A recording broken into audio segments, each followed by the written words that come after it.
Moshi Moshi, how are you all doing? As promised, here I am to talk about my travels. For those who might be watching me for the first time, my channel is about Japanese culture, Japanese history, Japanese language, Japanese mythology, anime and manga reviews, among other things. Last April, I visited Japan and stayed there for around 3 weeks. And this video, the first of a series, will be me sharing how it went. I know there are a ton of these videos on YouTube, but at the end of the day, everyone has a different experience when traveling, and I will make this very personal, very cozy, so hopefully that will coat it with a sort of unique flavor. That being said, if you're hoping to see a very polished, very aesthetically pleasing video, or one of those that give general tips for tourists and tell what the most popular places to go are, this might not be what you're looking for. This is not even one of those Find Japan's Hidden Gems video, although I did visit some pretty obscure places. The vibe will be your friend just visited Japan and is telling you all about it, except your friend is a history nerd and very much into otaku culture. I guess I should start out by giving you an overview of the places I've been to.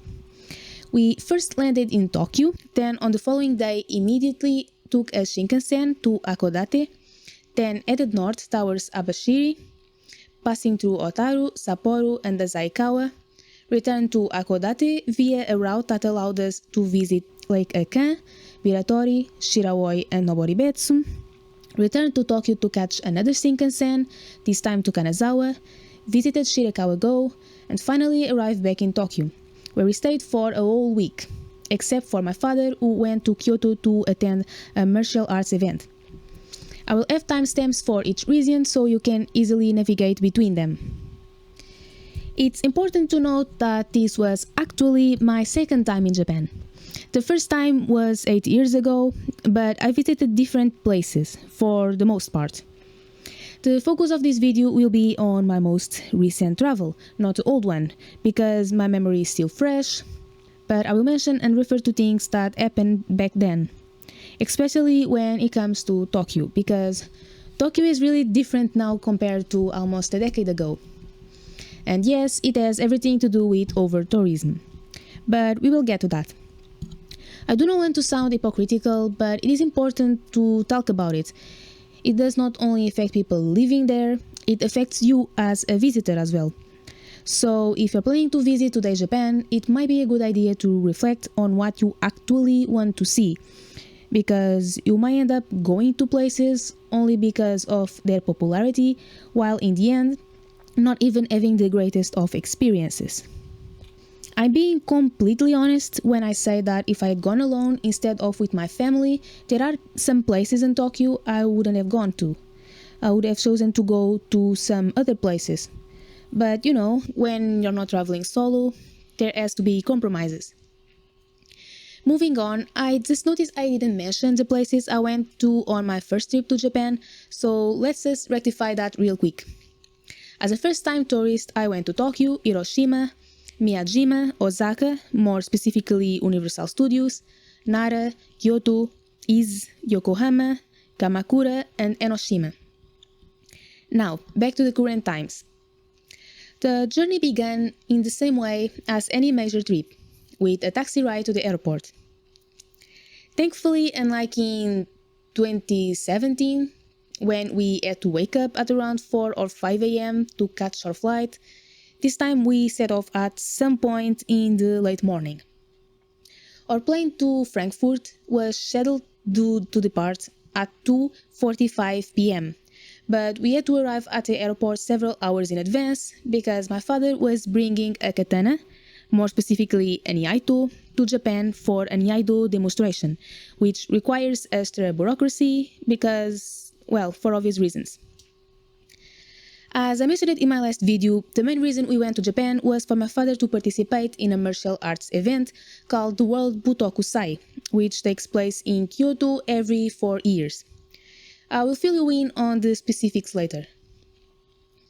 After a quick lunch consisting of an egg sandwich my mother had made at home and a small bowl of soup, we were ready to fly. unlike the plane apparently, as it didn't leave the ground for over an hour.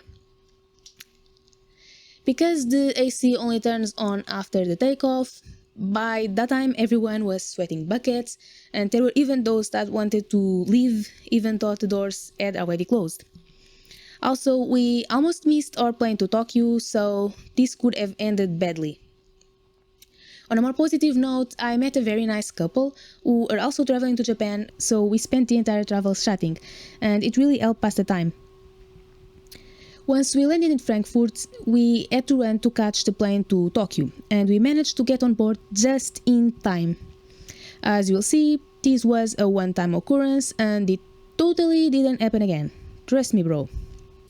That aside, this is when the fun began. Flying with a Japanese airline is an integral part of the Japanese tourist experience. Just take a look at this video and you will understand what I mean.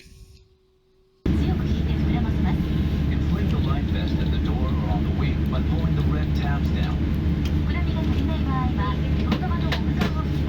If you need more air, blow into the tubes.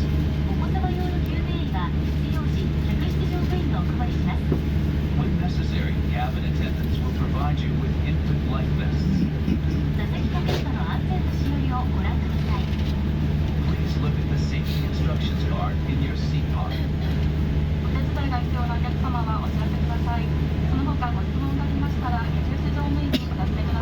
If you require assistance or have any questions, please contact the cabin attendant.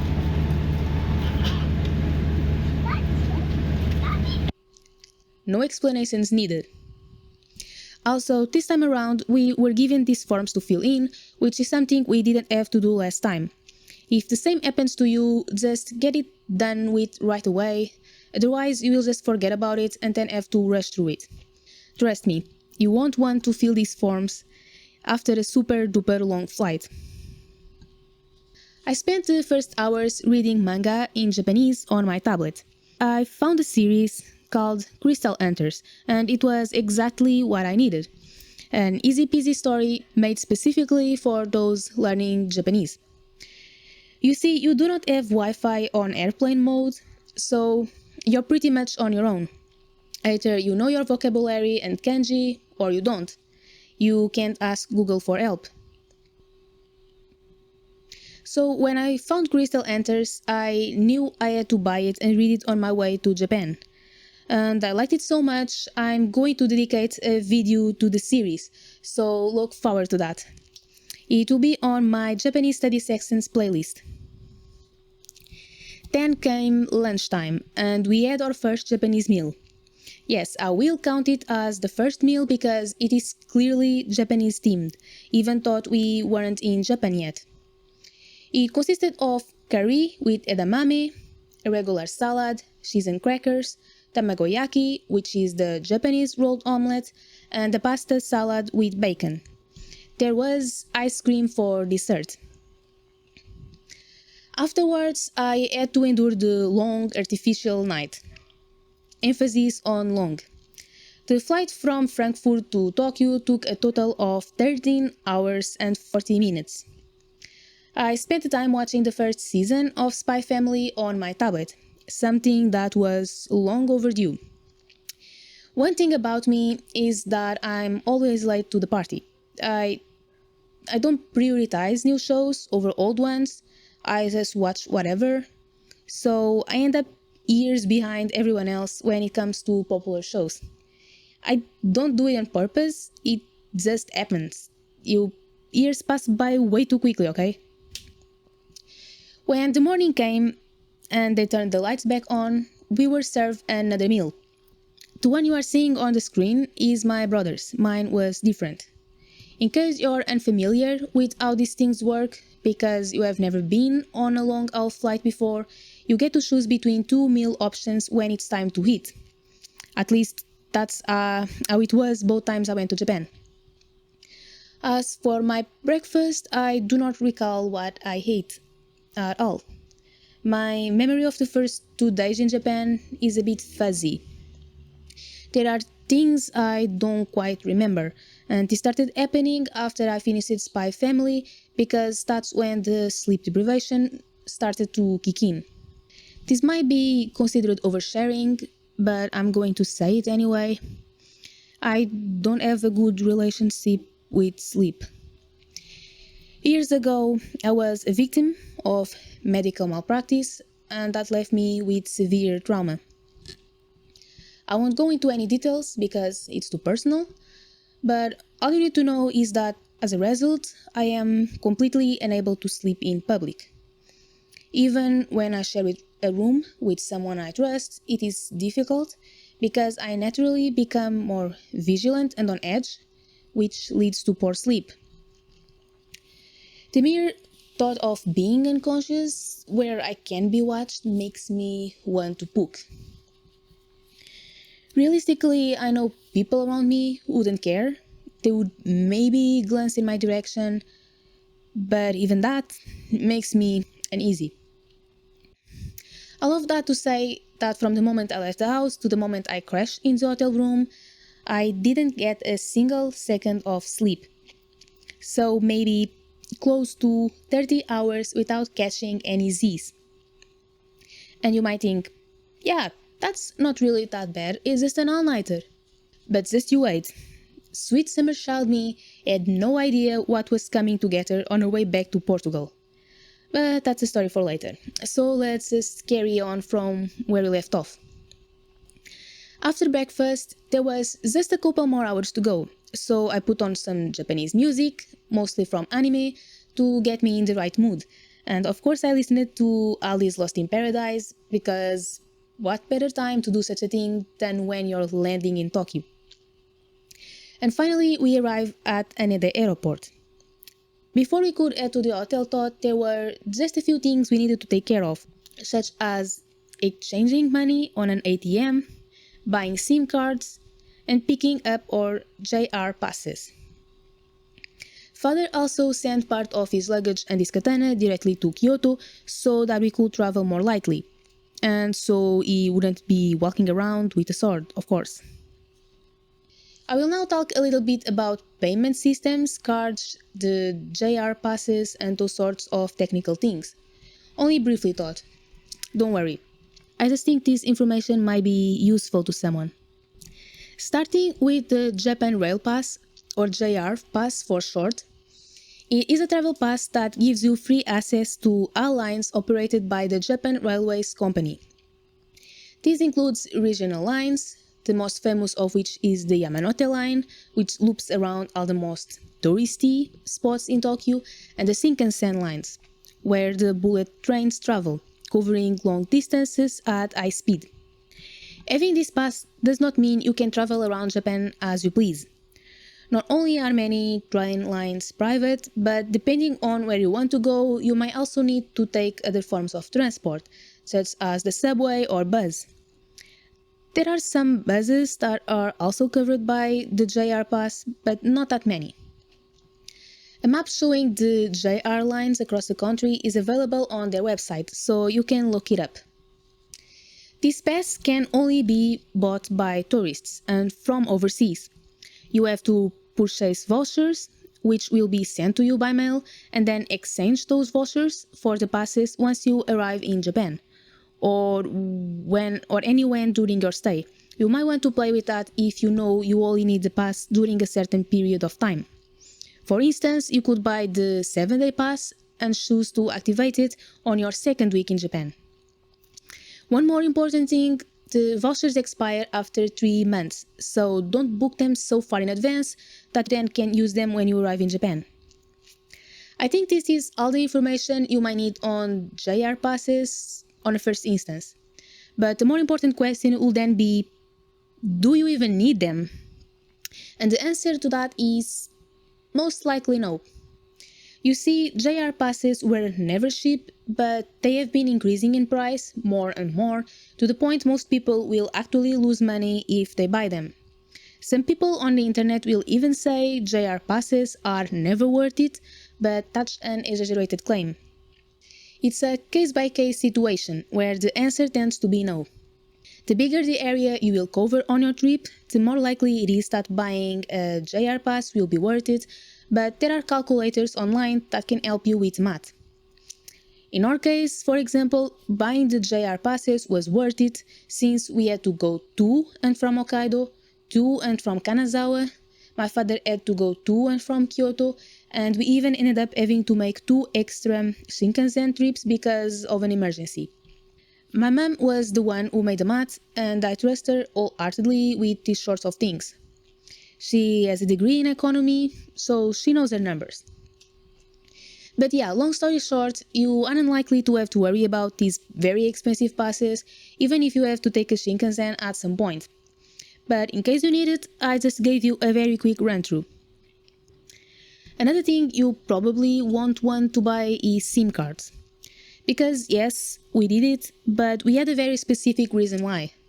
We didn't buy this the first time we went to Japan, and we were perfectly fine, even on more remote places like Ise. But this time we went to Hokkaido, and we rented a car. So it was just us and nature, nature and us, and a GPS, but in Japanese.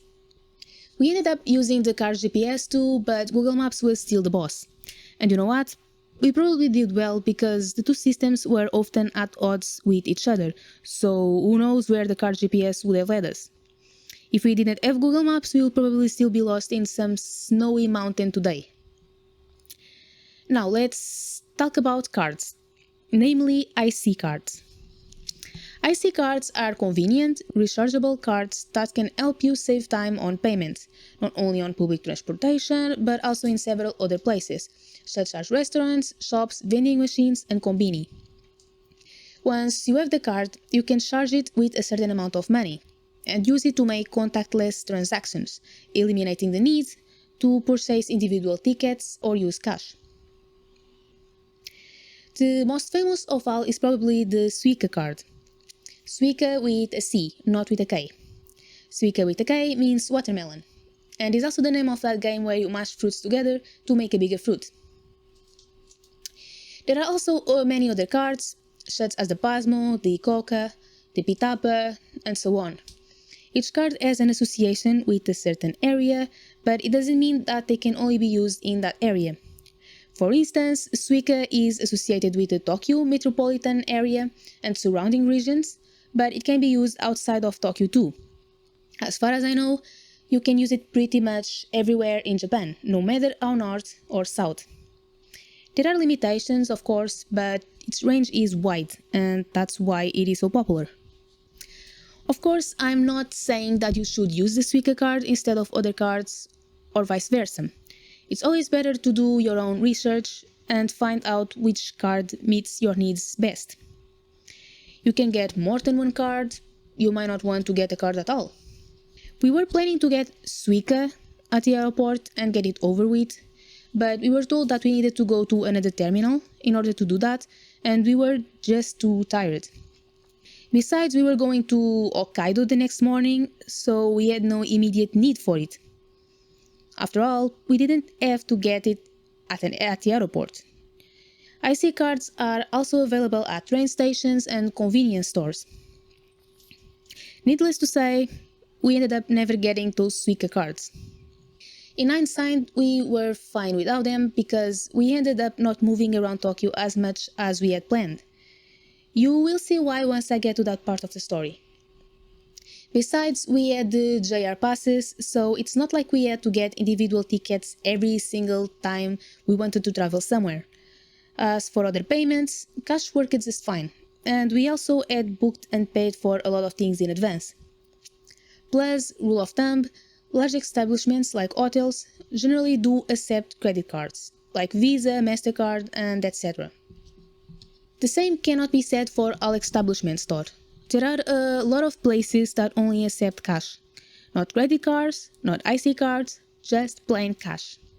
A great example of this will be merchandise stores. A lot of them will ask you for cash. And you know what? I respect that. I have the mentality of a caveman. There is just something about having actual money with you. I am totally the kind of person who would try to shove coins in your hand if you came toward me with one of those card reader machines. Maybe I am 70 years old inside after all. But where was I? Oh yeah, do remember to always have cash on you at all times. That was the whole point of this conversation. I think it's just common sense that you don't rely on a single form of payment when you travel, but it doesn't hurt to point it out nevertheless. One last very important thing, Japan is going through a lot of changes regarding tourism between now and next year. It's all over YouTube and other platforms, everyone is talking about it. So everything I'm saying applies to pre-May 2025 Japan, not post-May 2025 Japan. I haven't looked into the specifics of these changes. All I know is that things are about to become a lot more expensive for tourists. So keep in mind that some of the things I might say in this video will probably become outdated soon. Or maybe not. It depends on the nature of the upcoming changes. Now, with all of this out of the way, let's get back to where we were, the Haneda airport. After taking care of everything, we headed to the Tavinus Amamachuchu Hotel. The Tavinus Hotel is manga inspired, so they have the walls, floors and beds decorated accordingly, and they also have a manga collection in the waiting room. You are free to enjoy them, but of course they are all in Japanese. It was raining a little bit when we left the station, so I put on my raincoat. Bringing a raincoat to Japan is always a good idea, because no matter the season, you're bound to get wet. That's just how it is. And sure, you can get an umbrella literally everywhere, but sometimes you want your hands free, thus a raincoat can be a better option. Or you can embrace the rain. The first time we went to Japan, it was typhoon season, so it was always raining, but it was extremely hot. Even the rain was hot. So it was refreshing to get a little wet. The moment you entered somewhere, you dried instantly because that's how hot it was. Bringing sandals back then was the best decision I could have made. While my father and brother had to walk around in wet sneakers every day and got blisters because of the constant humidity, my sandals were always dry by morning. So yeah, open shoes in summer is my recommendation for you, even if sneakers might look like a more comfortable option at first glance. We arrived at the hotel and, after the check-in, immediately headed to the Family Mart next door to get dinner. Family Mart is one of the three major Konbini chains in Japan, along with 7-Eleven and Lawson. These convenience stores are open 24 hours a day. And if you ever visit Japan, you will rely on them as if they are checkpoints in a video game. When you think about eating in Japan, you might imagine yourself in a fancy sushi restaurant, but I'm sorry to break it to you, this is where you'll be eating most of the time. It's cheap, it's convenient, and more importantly, it allows you to get some nutrition fast. Sometimes you just don't have time to be sitting around waiting for food, or the energy to be choosing a place to eat in, or you might tourist until too late in the night and then everything is closed. Whatever the reason, this place got your back. And if you're looking to save even more, you can go to supermarkets instead, but we prefer Konbini because we are lazy. So in terms of prices, it will be restaurants, Konbini, supermarkets. And of course there are cheap restaurants. I'm not claiming there aren't, I'm just making some generalizations here. Still on Konbini, they aren't just good for food. Do you like anime? Do you want cheap and exclusive merchandise? If so, you need to explore the Konbini around you, because you can find pretty cool stuff. I bought a lot of my merch from Konbini stores.